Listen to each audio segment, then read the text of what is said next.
rolling. 90Something podcast. Here with my guy, my bro, homie, brother from another. Tell the people who you are. Yo, it's Byron Rashaad Henderson. Here with my guy E. We've been doing this for a long time. This is one of the many times we spent in the New York City apartment together. We've been doing this for a long time. Thanks. Yo, what's the Wi-Fi, by the way? Great question. Great question. I'll have to figure out how to bleep this out or something. Penthouse, is that one of them? Yeah. Penthouse, yeah. Penthouse, you could do 5G. Yeah, let's do it. And then the password is with a capital M. You got it. Yeah, we should decide if you could keep that in and then just bleep out the I might keep the whole shit. Yeah, word. But so where we at?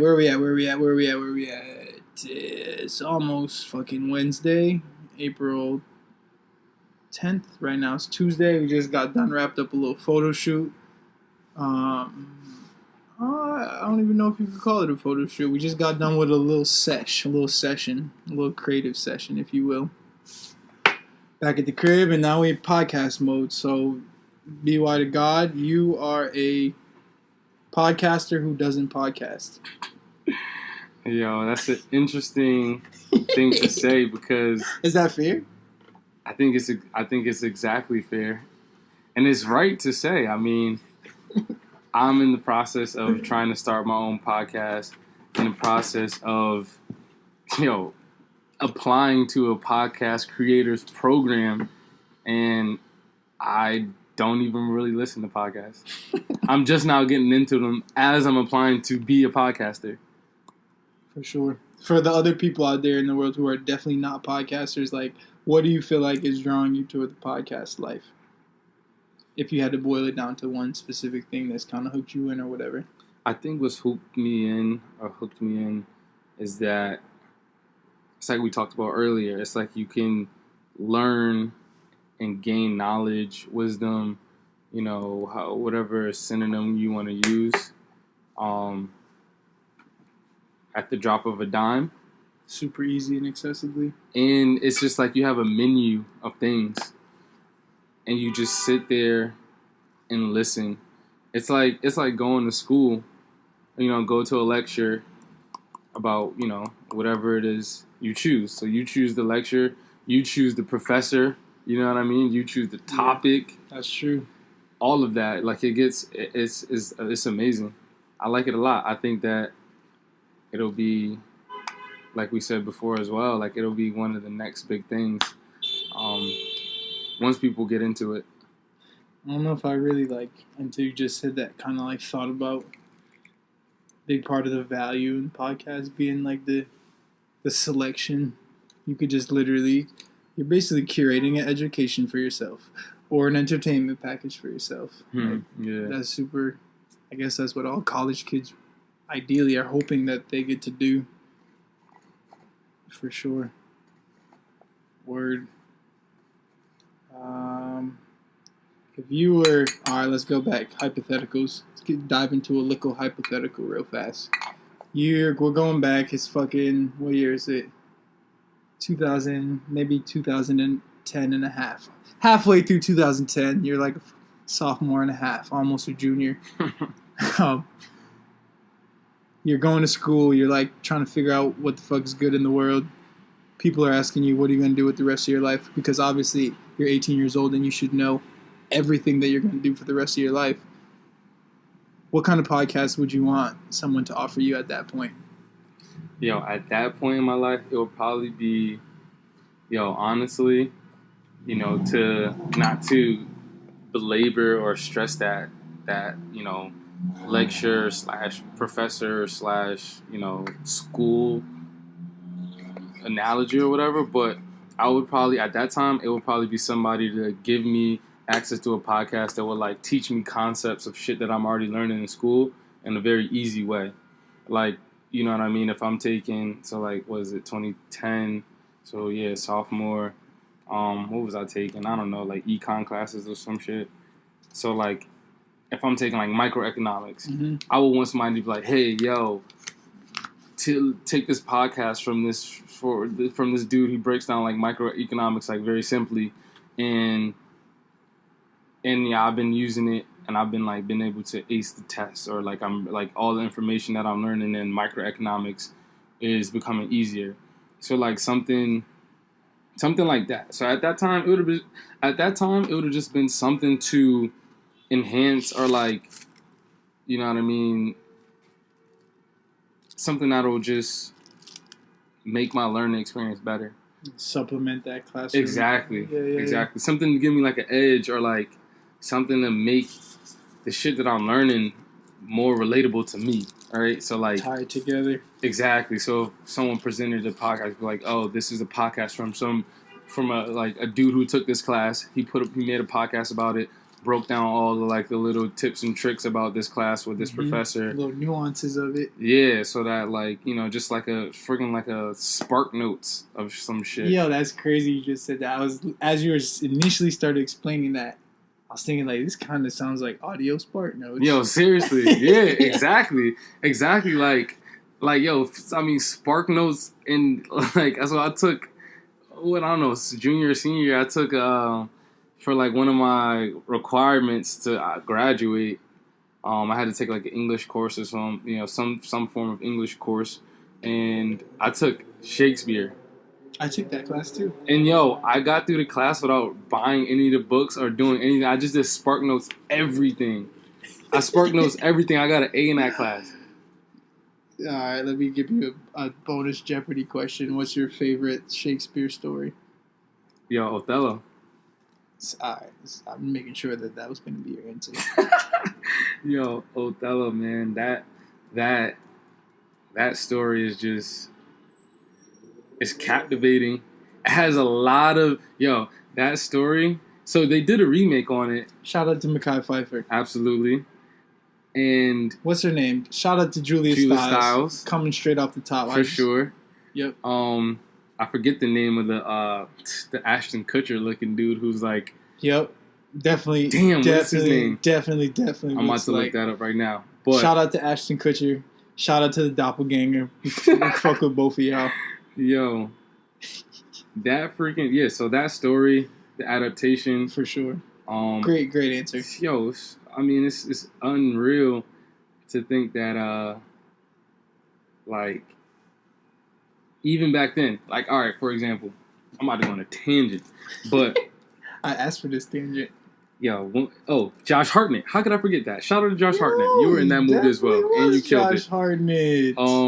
Yo, like, all right, so even when Shakespeare wrote it, right, he had the aspects. Yo, it's so crazy. He had the aspects of a foreigner / someone who's different. A Moor. Exactly. So for, those out here who don't know where a Moor is, back in those, olden days, like not ancient, but older than olden days, a Moor was basically like a black person, or kind of synonymous with a Muslim at that time. Right. So the Moor in Othello, he was like the LeBron James of his time. Everybody fucks with him. He was that guy. That's a great analogy. He had, and the reason why, he's like the king. Yo, he's like the king, but he's not, his head's not big. Like, he's not into himself. Okay. That's pretty much what I gathered from the play. Mm-hmm. And it's just like, when he wrote it, you know what I mean? Othello was like, he was like the fan favorite, and he was black, and then super black. All this animosity and jealousy towards him because he was just so great. Player haters. And I'm just like, that's crazy to have a play of like that. That's it's still very relevant today. Like, facts. You talk about the term like culture vulture and like True. Hype beast and like all these things that describe people who are just like wanting to be us just because we are us, but they don't like us. That's crazy. They don't want to be us, but they want to be us. And what's his name in the play? Is it his name Iago? Yago or Igor or something like that. Yago. No, I think Yago's right. Yeah. I think he was a player. Yago. He was a player hater. That was Josh Hartnett's guy, I think. Yep, he sure was. And we fuck with Josh Hartnett. We don't really fuck with Yago that way. Nah, we the don't fuck with Yagos. him a long way like that. But tangent for sure. But great answer. Yeah. Great answer. Also my favorite Shakespeare. Shout out to Billy Shakespeare. Shout out to Will. He was black too, right? Shakespeare, yeah, for sure. Yo, that's the myth. So, all right, yeah, podcasting. So, yeah. What else? Talk to me. Talk to me about it. Talk to me about the program. All right, so the program, it's actually very noble. Not really noble, but I think it's very forward-thinking, rather, of Google to have a program like this. So the Google the Google Podcast Creator Program is a program that Google created in conjunction with this other, podcast media company or whatever called RPX, I believe it is, or PRX. Yep, PRX. PRX, yeah. So they teamed up to create this program to give. So what it's basically about is to give the voices to the minorities and different I guess pockets of the population in the United States to give them a voice and to lower the barriers to entry into podcast creating. Yep, for underrepresented communities. Exactly. And I think it's like I said, it's noble of them, forward thinking of them, because I think that, again, to what we talked about earlier about podcasts being maybe the next big thing or the next wave to pop, Google is, recognizing that, and they're saying that, okay, this is probably going to be the next big thing. And as a lot of industries are today, they're run by they're run by the majority of the people in this country.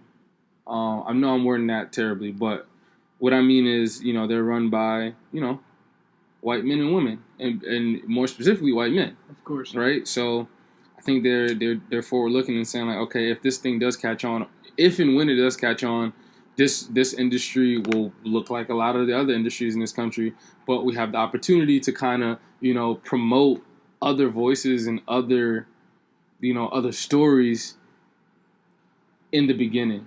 You know what I mean? To get that out there, to inject those stories and faces and diversity into the industry right now, instead of trying to do it at the back end like every other industry is doing in this country. Yep. Every other industry is trying to inject diversity after it's already been, dominated by a particular set of people for generations and generations.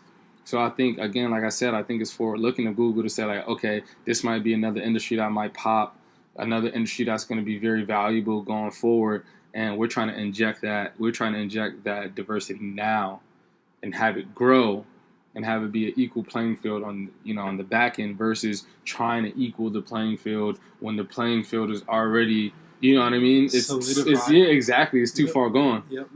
That's a great point.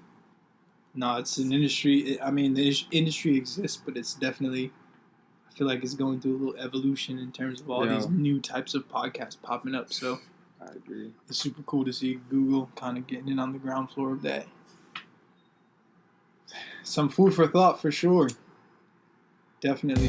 And I'll check back in. We'll check back in. Me and the listeners will check back in as soon as we get some next steps and we get a little status update with the whole application process and all that. Sir, yeah, wish me luck on that. Anything else you want to leave the people with before you get up out of here? Yo, man, let's see. What do I want to leave the people with? Ah, man, sheesh. I would say anything I leave the people with. All right, so I don't know when this will be played.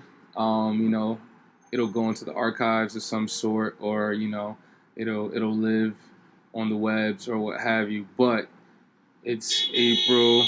At this current time, it's April 9th, like E said.